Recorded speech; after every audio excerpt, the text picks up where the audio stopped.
Très ravi de vous retrouver dans cette édition du Journal Parlé du lundi 12 janvier 2026. Mesdames, Messieurs, bonjour.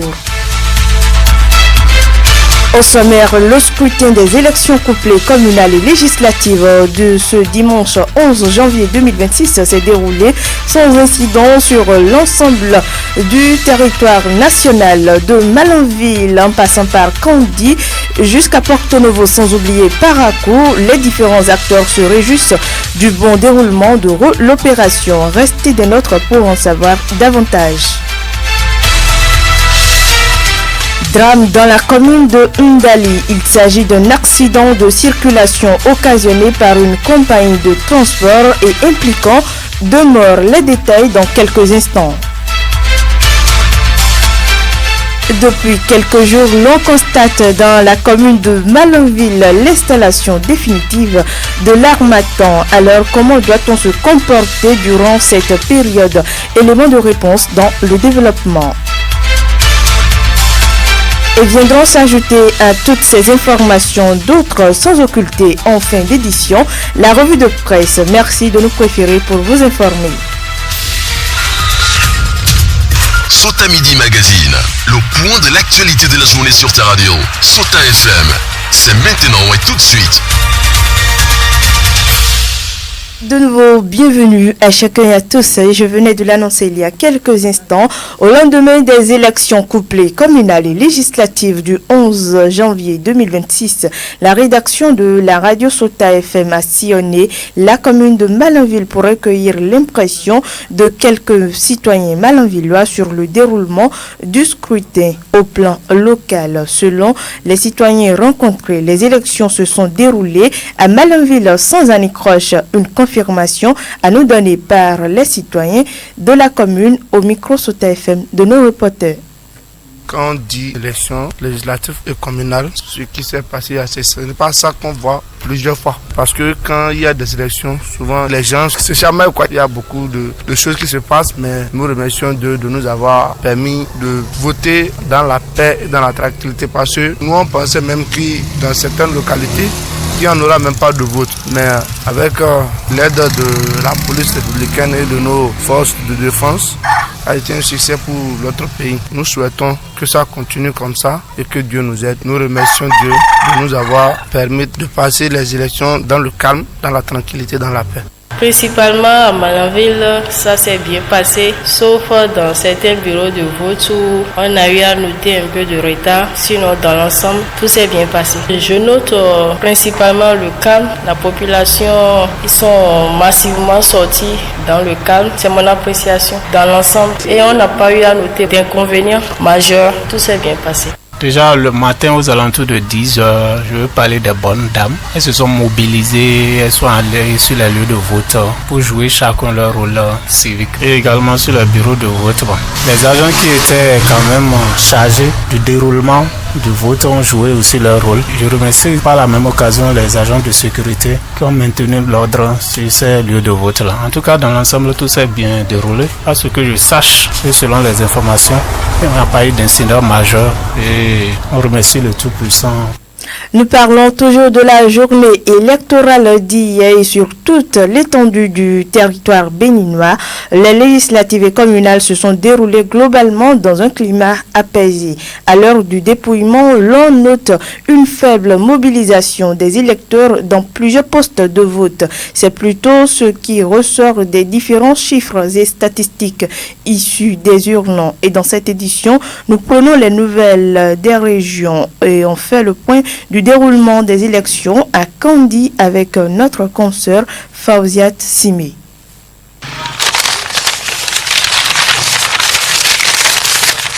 Déjà à partir de 17h, un peu moins dans certains centres de vote, les bureaux de vote sont passés à une étape importante du scrutin, le dépouillement. Les derniers électeurs ayant accompli leur vote avant le temps imparti ont quitté les lieux. Les membres des bureaux de vote ont procédé à la sécurisation des urnes avant le début du dépouillement. Les bulletins sont sortis et comptés publiquement sous le regard attentif des représentants des observateurs et de quelques citoyens présents.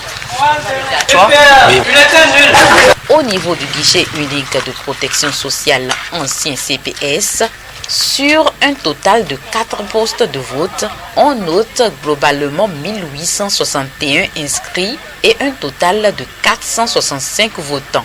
Au centre de Saka, nous avons un total de 4255 inscrits après sommation des inscrits par bureau de vote, 8 au total et un bilan de 1455 votants. Les présidents de bureaux de vote rencontrés témoignent. On a 532 inscrits et 197 votants. Donc là, on ne peut pas dire que les gens sont sortis pour voter. Bon, la population, presque la moitié, parce que si 532 inscrits, il y a 179, environ la moitié sont sortis pour exprimer leur suffrage par rapport à ce vote des élections législatives et communales. Un taux de votants presque en dessous de la moyenne dans les centres parcourus. Cependant, les présidents des bureaux de vote de chacun de ces centres témoignent d'un déroulement du scrutin sans incident majeur et d'un dépouillement fait dans les règles et la transparence. Bon, au niveau de notre bureau précisément, non, il n'y a pas d'incident. On remercie Dieu, tout s'est bien passé. Du matin jusqu'à la soirée, tout a été bien fait. On remercie Dieu. Attendu, cette journée électorale s'est déroulée dans le calme et la sécurité. Les regards sont dorénavant tournés vers les résultats officiels de ce double scrutin afin d'être fixés sur le parti victorieux. De Kandi dans le département de l'Alibori, rendons-nous dans le département de l'Ouémé au sud du Bénin. Là-bas également, le constat révèle une faible participation des électeurs à ce double scrutin. Comme c'est le cas, à Porto-Novo, la ville capitale. Les détails, c'est avec Firmin Assogba, notre correspondant sur place. Et voilà, l'heure est au dépouillement dans les postes de vote qui ont ouvert entre 7h et 9h dans la commune de Semekpodji, précisément au CEJ-Djregbe. Les 3 postes ont démarré le vote à 7h55 et ont fermé à 17h55. Au poste de vote numéro 1, on note 598 électeurs inscrits, seulement 186 ont voté, 6 bulletins nuls. Au poste 2, 181 ont voté sur les 598 pour 7 bulletins nuls. Au poste 3, il y a eu 213 votants sur les 598 inscrits et 6 bulletins nuls. Aruna Topon est le président du poste de vote 3 au centre du CEJ-Djregbe dans la commune de Semekpodji. Dans mon poste de vote, il y a 598 inscrits, mais nous sommes à 213 votants. Donc il n'y a pas d'affluence, la population n'a pas sorti comme il le faut.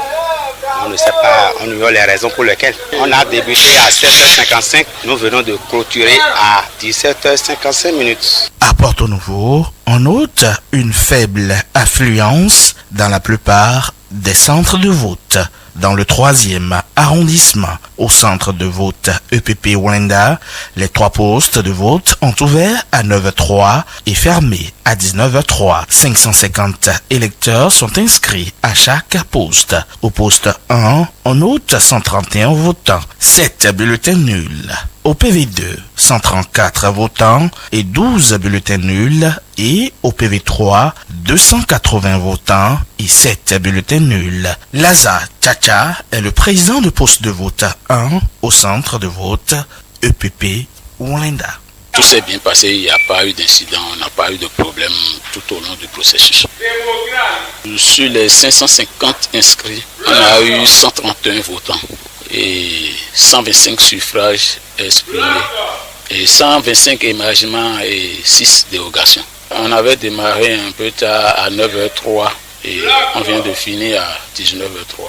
Toujours à Porto-Novo, dans le 5e arrondissement, au centre de vote EPP Louo, le vote a démarré à 9h et a pris fin à 19h. Le constat est le même. 554 électeurs y sont inscrits à chaque poste de vote. Au poste de vote 2, seulement 168 ont voté, 17 bulletins nuls et au PV3, 124 votants et 4 bulletins nuls. Les regards sont désormais tournés vers la Commission électorale nationale autonome Sénat pour les grandes tendances et les résultats provisoires.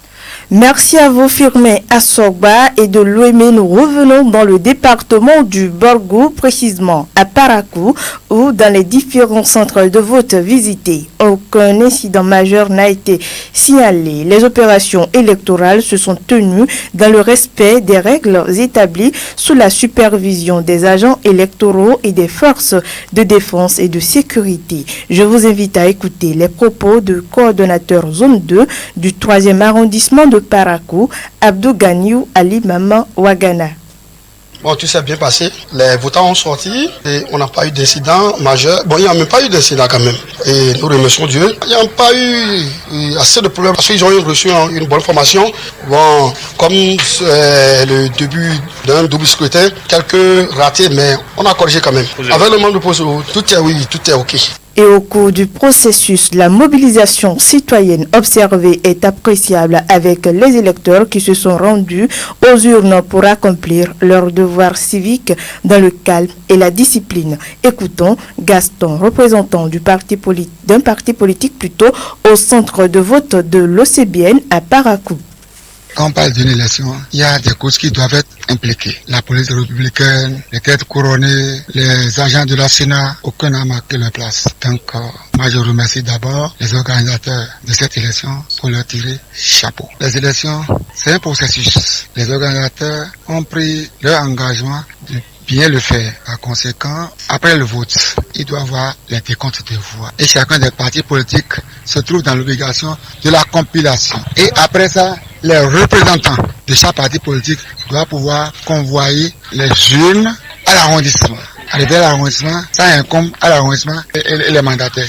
À l'issue du scrutin, le premier assesseur du poste de vote 4 au centre de vote de l'école maternelle Ladi Farani de Parakou a également apprécié le déroulement de l'opération. On écoute Basile Okri Afoudji.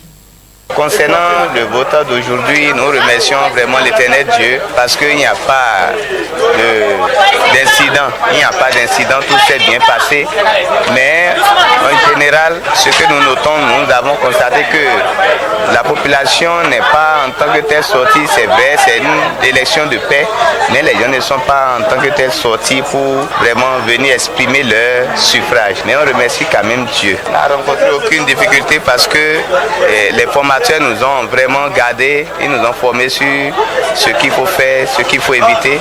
Vraiment, on était aguerris avant de venir sur le terrain. Mon message à la population, c'est que les fois venues, les gens puissent sortir pour venir voter massivement parce que le pays, c'est nous-mêmes qui allons construire le pays. Personne ne viendra le faire à notre place. Mesdames et messieurs, après cette rubrique politique, prenons une courte pause. Sota Info Midi, le point de l'actualité sur ta radio. Ainsi s'installe la deuxième partie de cette session informative. Accident de circulation à Sirarou. Un grave accident de circulation s'est produit dans la soirée de ce dimanche 11 janvier 2026 aux environs de 17h à Sirarou, un village situé à une trentaine de kilomètres de Parakou, et pour cause, un bus d'une compagnie nigérienne et le bus avait quitté Malanville en direction de Parakou. Selon nos informations, après le poste de péage, le bus roulait à vive allure lorsqu'il a violemment percuté deux jeunes filles. Les victimes étaient des vendeuses ambulantes.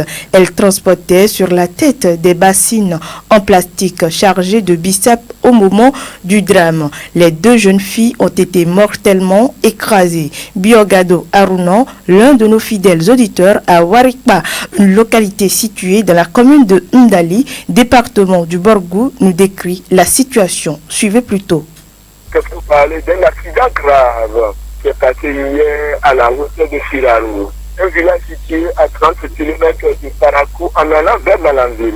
Il s'agit d'une compagnie nigérienne, la compagnie Aïma, qui a quitté Malanville en direction de Parakou. Arrivé à la hauteur de Sirarou, à peine 300 mètres du poste de péage.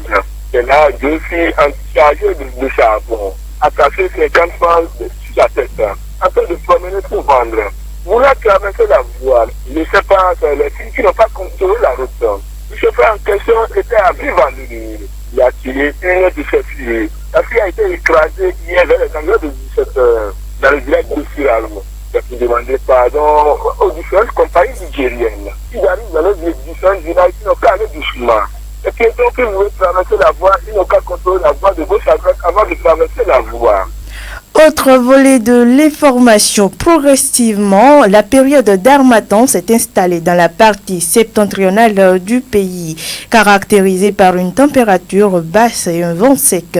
Cette période succède la saison des pluies. Déjà, les populations de Malanville vivent les prémices de l'harmattan et comment ils se préparent plutôt à aborder cette période de froid. Quelques citoyens rencontrés par une équipe de la rédaction de Sota FM se sont confiés à nous.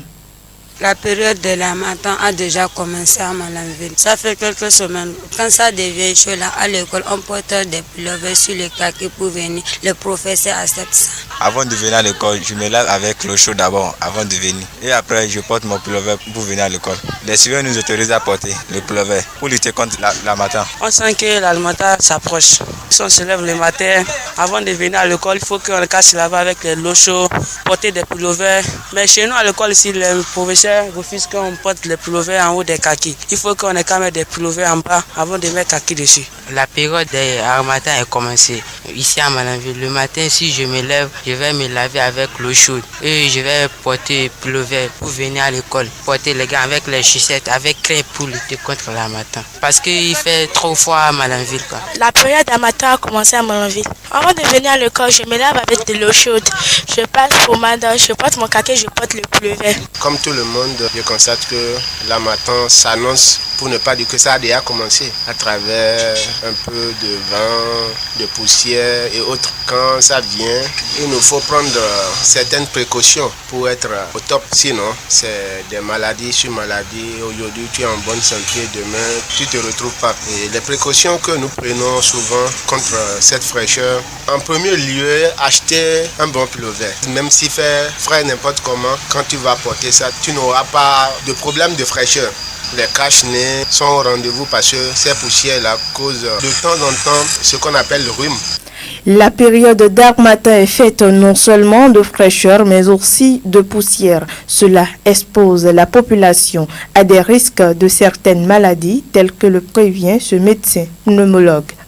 C'est une période plus en avance. La pneumopathie, c'est une maladie. Les microbes attaquent les poumons en même temps. Donc ça fait que les enfants ont toujours la difficulté respiratoire. Les enfants respirent, vous allez voir les nez aussi battent. Donc c'est une anomalie. Quand on regarde leur côte, il y a des tirages des côtes. Donc ça aussi c'est une pathologie. Ces maladies sont souvent dues dans cette tête et autres. Dans une interview accordée à la rédaction de Sota FM sous anonymat, le médecin spécialiste des maladies pulmonaires et de l'appareil respiratoire de l'homme invite la population à éviter certains comportements et activités en cette période pour se mettre à l'abri des maladies courantes en période d'harmattan. On l'écoute. Chez les adultes ou bien comme chez les enfants aussi, il y a les personnes asthmatiques. Les personnes asthmatiques, ce sont des gens qui sont toujours allergiques à la poussière. Et voilà, la période est là. Éviter la poussière, éviter les odeurs, la pollution de l'air aussi, ça les dérange. Les adultes, déjà qu'on porte les cache-nez, ça va déjà. On peut aussi porter les pullovers. S'il peut porter les pullovers, se protéger davantage aussi, ça les fera du bien. La sinusite aussi, c'est dur. C'est dans cette période, la sinusite devient encore plus grave sur certaines personnes. Ce qu'on doit rappeler aux populations, c'est d'éviter surtout d'éviter des voyages à longue période, c'est-à-dire à longue durée sur moto par exemple. Prenons l'exemple, prenons la moto d'ici Djougou, c'est déjà à une longue distance. Tout faire surtout pour conserver l'état de santé en respectant ce que le médecin nous dit. Une fois que vous avez constaté l'une des pathologies, votre projet c'est de venir d'avoir l'hôpital.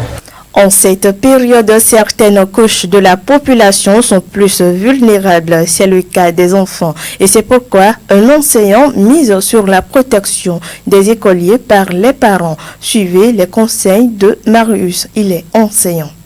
il y a ce vent sec là qui vient à partir du mois de novembre jusqu'en février pratiquement, et qu'on appelle l'harmattan. On ne manque pas de rappeler ça aux enfants, d'avoir même au drapeau, afin qu'ils puissent se protéger contre le froid, en portant leur pleuvet surtout les matins, pour qu'ils ne soient pas trop dérangés avec ce vent sec là. Par rapport à nos salles de classe, donc nous demandons aux enseignants qui sont là de chaque fois rappeler ça aux enfants, pour que les enfants ne soient pas trop exposés aux intempéries, afin de leur éviter des problèmes de santé et autres. Si on a un appel à faire à l'endroit des parents, c'est de pouvoir prendre les dispositions pour que les enfants soient toujours protégés contre ce froid-là, en leur permettant d'avoir des pullovers, des chaussettes bien habillées, et le soir, les laver les soirs. Les matins, les protéger avec des tenues bien faites de pullovers, s'il faut même de crêpes. Ça leur permettra vraiment d'éviter d'attraper des grippes pendant cette période d'harmattan. Ce vent peut créer beaucoup de maladies, surtout le rhume, la toux et aussi le froid. Parce que la température descend au-dessus de la normale. Il fait tellement frais et les enfants ont un organisme très fragile. Donc il va falloir les protéger pour que leur corps puisse surmonter ces difficultés-là. Dernière information, dans ce journal parlé depuis quelque temps, la recrudescence des cas de vol dans la commune de Malanville inquiète de plus en plus plutôt la population. Des maisons sont cambriolées et des biens emportés sans que les auteurs ne soient immédiatement retrouvés. Suivez ici un citoyen malanvillois qui dénonce la situation. Aladi Agro, qu'on écoute. Dans la commune de Malanville, depuis la fermeture de la frontière, bientôt 3 ans, et la baisse de la monnaie Naira, la monnaie du Nigeria, nous avions remarqué que Malanville est devenu un grand bateau de pêche où des jeunes se sont déplacés massivement pour venir s'installer dans cette commune. Ces jeunes-là se baladent à tort et à travers, sans aucun but précis. Dans la nuit, c'est dans chaque quartier qu'ils rentrent, dans des maisons d'autrui, avec des torches éclairantes. Ils montent sur leur clôture et ils contrôlent leur cours. Lorsqu'ils voient que il a un objet de valeur, ils sautent la clôture et ils ouvrent leur portail. Ils volent l'objet. J'ai une sœur, ils sont rentrés chez elle dans la nuit et cassé sa boutique. Ce qui est encore plus grave, les boîtes de conserve qu'elles vendent, telles que tomates, sardines, le lait, ils ont tout rangé pour vider la femme et emporter. Aussi, lorsque certains musulmans vont à la prière à l'aube, ils sont là, ils se collent au mur, ils les guettent. Quand ils mettent ses 2 pieds dans la mosquée finie, le portail est déjà ouvert, c'est rabattu. Il rentre dedans, il pousse sa porte, il a la clé, passe partout dans sa poche, il ouvre le cou de la moto et il traîne ça doucement pour faire sortir un peu loin de la maison. Avant de démarrer, cela ne se retrouve plus. Les vols de portables, des androïdes, c'est trop dans la commune de Malanville. Ils ne vendent plus ça dans la commune. Ils amènent ça vers Gaïa, puisqu'ils ne peuvent pas amener ça au Nigeria. Le Naira ne les profite pas. Et oui, mesdames, messieurs, je vous invite à suivre à présent la revue de presse de Lukman Oukéou. Suivez la revue de presse sur Souta FM. Amis de la plume et du papier, mesdames, messieurs, bonjour. Le Bénin a vécu hier dimanche 11 janvier une journée électorale avec la tenue des communales et législatives. Ce lundi, les journaux dans leur large majorité font le point du déroulement du scrutin. Fraternité, le matinal, Matin libre, le potentiel, Dynamise Info, Quotidien l'Observateur, l'événement précis, la boussole, Dabarou Info Matin et bien d'autres publications en font les choux gras.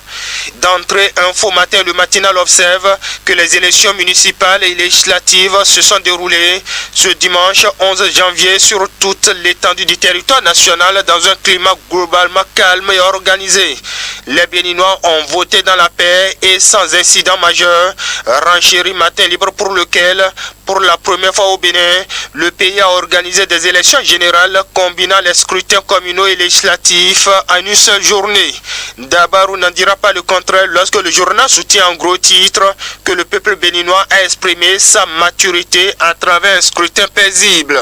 Le journal décerne une mention très honorable à la Commission électorale nationale autonome Sénat de Sakalafia. Aussi, poursuit la publication, la haute autorité de l'audiovisuel de la communication a assuré une couverture médiatique implacable pour les élections. Et parlant des élections, le couple présidentiel est allé aux urnes hier, rapporte Quotidien l'Observateur.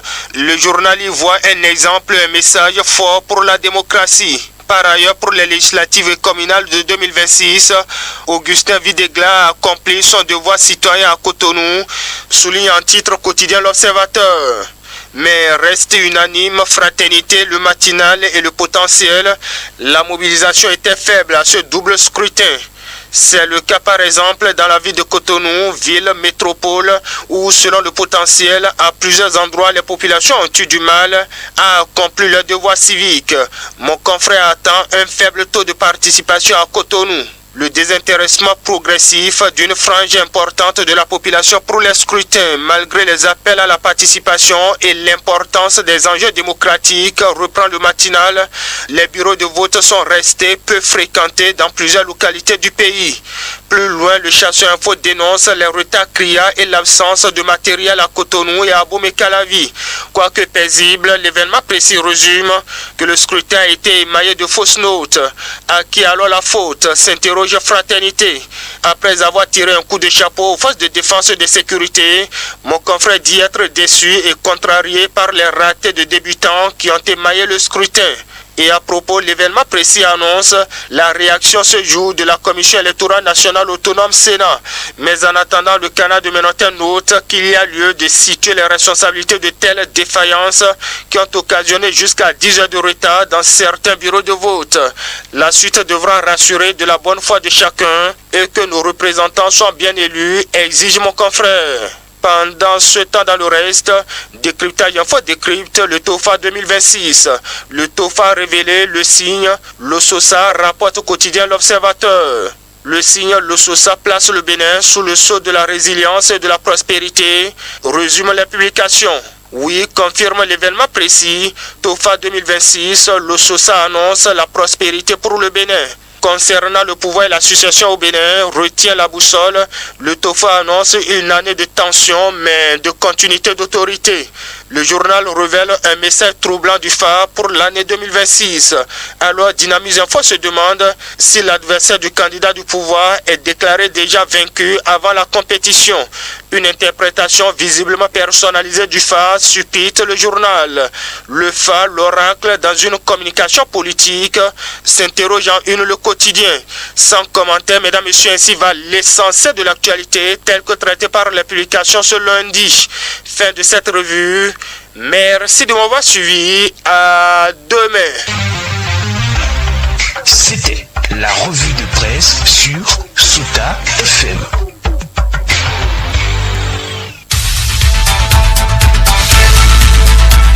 Mesdames et messieurs, ce sera tout pour cette randonnée informative. Merci de votre fidélité. À la présentation d'Orcas Orisha, j'ai bénéficié de l'accompagnement technique de Aboubakar Doko. À l'édition, Ousmane Tinouola. Excellente suite de journée à chacun et à tous. C'était Sota Midi Magazine, le rendez-vous informatif de la musique.